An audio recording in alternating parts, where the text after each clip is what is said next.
छोटा सा गांव था, बक्सीगंज, जहां की सुबह चिड़ियों की चहचहाहट से और शाम में चौपाल पर हंसी की गुड़गुड़ाहट से होती थी। इसी गांव में एक घर था जिसे लोग दीनानाथ की हवेली कहते थे। स्वर्गीय दीनानाथ जी गांव के सबसे सम्मानित व्यक्ति थे। उनके 3 बेटे थे, रामू, श्यामू और लखन। रामू सबसे बड़ा, पिता की तरह ही गंभीर और जिम्मेदार। श्यामू मंझला, थोड़ा चतुर, दुनियादारी में तेज और अपनी पत्नी की बातों में जल्दी आने वाला।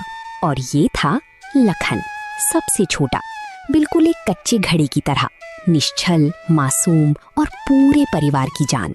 दोपहर का वक्त था, सूरज सिर पर था और हवेली के आंगन में जैसे ज्वालामुखियों के फटने की तैयारी हो रही थी। बात सिर्फ इतनी सी थी कि लखन ने शामू की गाय के लिए रामू के हिस्से वाले छप्पर से थोड़ा सा चारा निकाल लिया था। बस इसी बात पर महाभारत शुरू हो गई। भैया, बहुत हो गया ये रोज रोज का नाटक। मैं अब और बर्दाश्त नहीं करूंगा। आज बात चारे की है, कल को तुम कहोगे कि मैंने तुम्हारी हवा में सांस ले ली। मुझे मेरा हिस्सा चाहिए और बात खत्म। हिस्सा? किस चीज का हिस्सा शामू? बापू ने हमें एक मुट्ठी की तरह रहना सिखाया था और तू आज इस घर के टुकड़े करना चाहता है? मुट्ठी में उंगलियां घुटने लगें तो मुट्ठी खोल देनी चाहिए रामू भैया। मुझे मेरा हिस्सा दो। जमीन, जायदाद, घर, गाय और शेरू, सबका आज ही हिसाब होगा। रामू भैया, ऐसा मत करो, बापू की आत्मा को ठेस पहुंचेगी। मैं कभी भी चारा नहीं दूंगा गाय को, मैं खुद भूखा रह लूंगा, पर घर को मत तोड़ो। श्यामू भैया, रामू भैया, मेरी खातिर मान जाओ ना। नहीं लखन, अब जो धागा टूट ही गया है उसमें गांठ बांधने से क्या फायदा। ठीक है श्यामू, अगर तेरी यही मर्जी है तो कल ही पंचायत बैठेगी। जो तेरा है तू ले जा। रामू के ये शब्द हवेली की पुरानी दीवारों से टकराए और हवा में एक अजीब सा सन्नाटा छा गया। लखन फूट फूट कर रोने लगा। जो आंगन कभी 3 भाइयों की ठहाकों से गूंजता था, आज वहां बंटवारे की मनहूस खामोशी छा गई थी। अगले दिन गांव के पुराने पीपल के पेड़ के नीचे पंचायत बैठी। पूरा गांव इकट्ठा हुआ। सरपंच जी ने अपनी चश्मा नाक पर टिकाया और दीनानाथ जी का पुराना बक्सा खोला, जिसमें उन्होंने अपनी वसीयत रखी थी। सबको लगा कि जमीन के 3 टुकड़े होंगे और कहानी खत्म। लेकिन दीनानाथ जी तो मरने के बाद भी अपने बच्चों को पढ़ाना नहीं भूले थे। अरे, ये क्या लिखा है दीनानाथ भाई ने? सुनो तीनों भाइयों, ध्यान से सुनो। तुम्हारे पिता ने लिखा है कि हवेली और जमीन का बंटवारा तब तक नहीं हो सकता जब तक घर की बाकी चल संपत्तियों का बंटवारा ना हो जाए। हाँ तो कर दो ना बराबर। जो भी है घर में 3 हिस्से लगा दो सरपंच जी, इसमें सोचना क्या है। बात इतनी सीधी नहीं है श्यामू। वसीयत में लिखा है कि बंटवारा लॉटरी के सिस्टम से होगा। जो पर्ची जिसके नाम निकलेगी वो चीज उसकी, और उसका इस्तेमाल दूसरा भाई नहीं कर सकेगा। पंचायत में कानाफूसी शुरू हो गई। ये कैसा बंटवारा था? फिर पर्चियां बनाई गईं। सबसे पहली बारी आई घर की इकलौती गाय गौरी की। पर्ची निकली। गौरी की आगे का हिस्सा मुंह और धड़ लखन का, बीच का हिस्सा श्यामू का और पीछे का हिस्सा जहाँ से दूध निकलता है वो रामू का। ये हुई ना बात। मैं तो बीच का हिस्सा लेकर मजे करूंगा।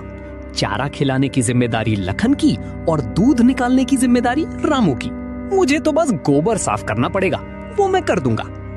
पर सरपंच जी, गौरी मेरी बात सुनती है। अगर रामू भैया दूध निकालने गए और उसने सींग मार दिया तो? और रामू की समस्या है लखन। लेकिन असली खेल तो अब शुरू होना था। अगली पर्ची थी घर के पुराने चौकीदार कुत्ते शेरू की। शेरू का आगे का हिस्सा श्यामू का, पीछे का हिस्सा लखन का और बीच का हिस्सा रामू का। अरे नहीं, कुत्ता आगे से भौंकता है और पीछे से दुम हिलाता है। मुझे क्या आगे वाले हिस्से को रोटी खिलानी पड़ेगी और ये लखन मुफ्त में उसके साथ खेलेगा? और अगर शेरू ने किसी को काट लिया तो हर जाना भी तेरे आगे वाले हिस्से को, यानी तुझे ही भरना पड़ेगा शामू। माहौल थोड़ा हल्का हुआ। कुछ हंसी गूंजी, लेकिन ये हंसी ज्यादा देर नहीं टिकी, क्योंकि अगली पर्ची ने सभी के चेहरों का रंग उड़ा दिया। सरपंच जी ने बक्से से एक छोटी सी लाल डिब्बी निकाली।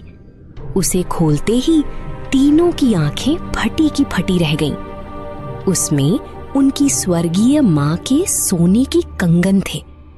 कंगन तो 2 था और भाई 3। वसीयत के हिसाब से इसे तोड़ा नहीं जा सकता। कोई 2 भाई इसे रख सकते हैं या इसे बेचकर पैसा बांटा जाएगा। बेच दो ये, वैसे भी पुराने डिजाइन के हैं, कौन पहनेगा? खबरदार, जो किसी ने माँ की निशानी को हाथ भी लगाया, मैं अपना हिस्सा छोड़ देता हूँ। रामू भैया और श्यामू भैया, तुम दोनों अपनी अपनी पत्नियों को एक एक कंगन दे दो, लेकिन यह घर से बाहर नहीं जाएगी। पागल है तू? तेरा हक है इस पर।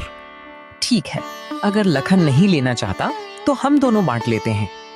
लखन के इस त्याग ने रामू के दिल को चीर कर रख दिया, लेकिन श्यामू की आंखों पर अभी भी स्वार्थ की पट्टी बंधी थी। आधी चीजें बंट चुकी थीं। घर के बीचों बीच ईंटों की दीवार खड़ी कर दी गई थी। 3 भाई जो कभी एक थाली में खाते थे, आज 3 अलग अलग चूल्हों पर अपनी अपनी रोटियां सेंक रहे थे। 1 महीने बीत गए। बंटवारे के अजीबोगरीब नियमों ने भाइयों की नाक में दम कर दिया था। लखन गौरी को चारा खिलाता और रामू दूध निकालता, लेकिन जब रामू दूध निकालता तो श्यामू जानबूझकर गौरी को चिढ़ाता, जिससे गौरी छटपटाती और रामू के हिस्से का दूध गिर जाता। घर में रोज एक नया तमाशा होता, लेकिन कहानी का सबसे बड़ा मोड़ तब आया जब जमीन के पीछे वाले हिस्से की बात आई, जहां सदियों पुराना एक बरगद का पेड़ खड़ा था। ये पेड़ मेरी जमीन के हिस्से में आता है, मैं इसे कटवा कर इसकी लकड़ी बेचूंगा। शहर में इसके अच्छे पैसे मिल रहे हैं। नहीं श्यामू भैया, इस पेड़ ने बापू को छांट दी है। बचपन में हम इसकी डालियों पर झूला झूलते थे। यह पेड़ नहीं, हमारे घर का बुजुर्ग है, तुम इसे नहीं काट सकते। हट जा यहाँ से लखन, बचपन गया भाड़ में, मुझे पैसे चाहिए। श्यामू, होश में आ, लखन पर हाथ मत उठा और ये पेड़ नहीं कटेगा। कटेगा, ये मेरी जमीन पर है। जैसे ही श्यामू ने कुल्हाड़ी उठाई, कुल्हाड़ी की धार पेड़ की जड़ के पास की जमीन पर लगी। अचानक एक आवाज आई। तीनों भाई ठिठक गए। श्यामू ने कुल्हाड़ी किनारे फेंकी और मिट्टी हटाने लगा। जैसे जैसे मिट्टी हटी, वहां एक जंग लगा हुआ लोहे का बड़ा सा संदूक दिखाई दिया। खजाना! बापू ने जरूर जमीन के नीचे खजाना गाड़ा होगा। ये मेरी जमीन में निकला है तो ये मेरा हुआ। जबान संभाल श्यामू, ये बापू का संदूक है, इस पर हम तीनों का हक है। मुझे कोई खजाना नहीं चाहिए, बस उस पेड़ को मत काटो। गांव के लोग फिर इकट्ठा हो गए। संदूक को आंगन में लाया गया। सबका दिल धड़क रहा था कि अंदर कितने सोने के सिक्के या जेवरात होंगे।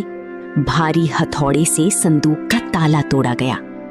संदूक का ढक्कन खुला, लेकिन अंदर जो था उसे देखकर सबकी सांसें रुक गईं। वहां कोई सोना चांदी नहीं था। अंदर एक पुरानी फटी हुई सूती धोती थी, एक मिट्टी का खिलौना था, एक टूटी हुई स्लेट थी और कुछ पुराने पीले पड़ चुके खत थे। ये क्या कबाड़ है? बापू ने खजाने के नाम पर ये कचरा छुपा कर रखा था। कचड़ा नहीं है श्यामू, रुको, ये पत्र दीनानाथ जी की लिखाई में है। सुनो उन्होंने क्या लिखा है। मेरे बच्चों रामू, श्यामू और मेरे छोटे लखन, अगर तुम इस संदूक तक पहुंच गए हो तो इसका मतलब है कि तुम लोग बंटवारा कर रहे हो और उस पुराने बरगद को काटने की नौबत आ गई है। मुझे पता था कि मेरे जाने के बाद तुम लोग लड़ोगे। बेटा श्यामू, ये जो मिट्टी का खिलौना इस संदूक में है ना, ये तब का है जब तू 5 साल का था।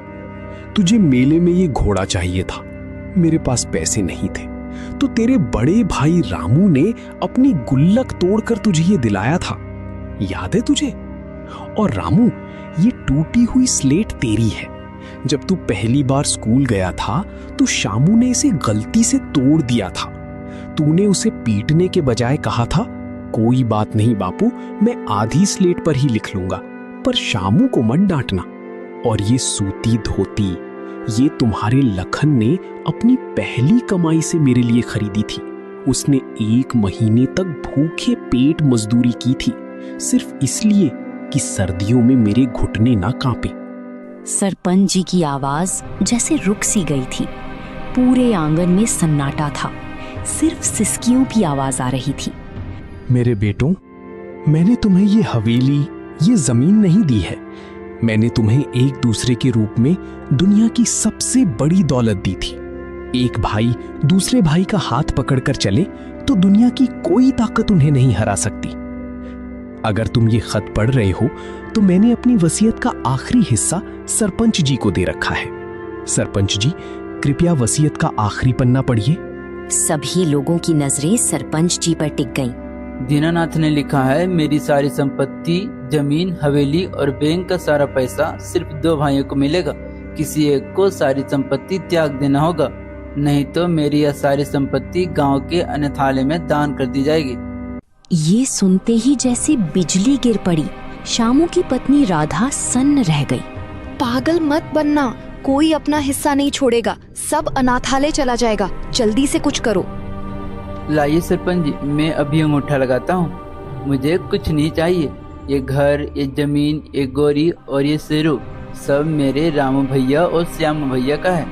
मैं अनाथालय में कुछ भी नहीं जाने दूंगा। बापू की निशानी मेरे भाइयों के पास ही रहनी चाहिए। मुझे तो बस उस बरगद के नीचे सोने की जगह दे देना रामू भैया। लखन ने बिना एक पल की देरी किए, बिना किसी स्वार्थ के त्याग पत्र पर अपना अंगूठा लगा दिया। ये देखकर रामू और श्यामू के अंदर का इंसान जैसे गहरी नींद से जाग उठा। लखन, मेरे छोटे भाई, मुझे माफ कर दे। अरे मैं अंधा हो गया था। दौलत की लालच में मुझे अपना ये मिट्टी का घोड़ा याद नहीं रहा। धिक्कार है मुझ पर। हमने तुझे क्या से क्या समझ लिया था छोटे। तूने आज साबित कर दिया कि दौलत से बड़ा प्यार होता है। बापू सही कहते थे, हम तीनों की जान एक ही है। भाड़ में गई ऐसी वसीयत। कोई बंटवारा नहीं होगा सरपंच जी। ये हवेली दीनानाथ की हवेली थी और हमेशा 3 भाइयों की हवेली रहेगी। हम साथ रहेंगे, एक चूल्हे पर खाएंगे। जो इस घर को तोड़ने की बात करेगा वो मेरा दुश्मन होगा। उस शाम बक्सीगंज गांव ने एक ऐसा नजारा देखा जो पीढ़ियों तक याद रखा जाएगा। आंगन के बीच खींची गई ईंटों की वो दीवार रामू और शामू ने मिलकर हथौड़े से तोड़ दी। लखन गौरी को चारा खिला रहा था और शामू खुद दूध निकाल रहा था। दीनानाथ जी की उस वसीयत ने बंटवारा नहीं किया था, बल्कि टूटते हुए रिश्तों में प्यार का ऐसा सीमेंट भर दिया था जिसे अब कोई स्वार्थ नहीं तोड़ सकता था। बरगद का पेड़ आज भी उसी शान से खड़ा है और उसकी छांव में आज भी 3 भाइयों की हंसी गूंजते हैं।